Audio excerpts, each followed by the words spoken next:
Vítajte na našom novom videu tohto projektu. Dneska vám dačo povieme o klzisku v Čutkovskej doline, aj na to, aký je dobrý ľad, koľko stojí vstupné, aké sú otváracie hodiny. Čiže dá sa požičať aj takáto hrazíška pre menšie deti. Je zdarma. Otváracie hodiny si musíte pozrieť na stránke, lebo sú stále inak, keď je tu taký krúžok, alebo si niekto spravil rezerváciu, tak sa stále pozrite na stránku, lebo každý rok sú iné otváracie hodiny.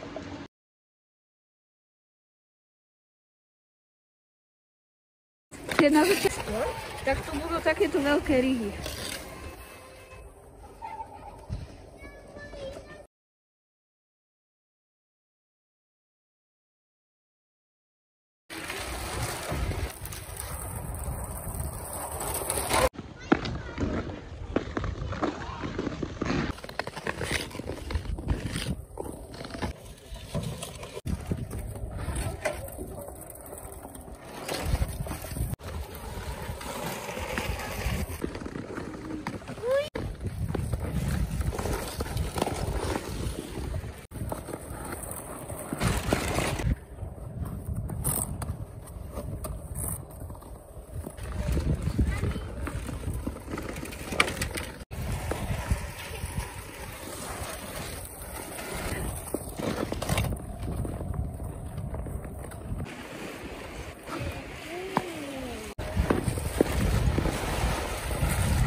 Po korčuľovaní upravuje ľad aj takáto roľba.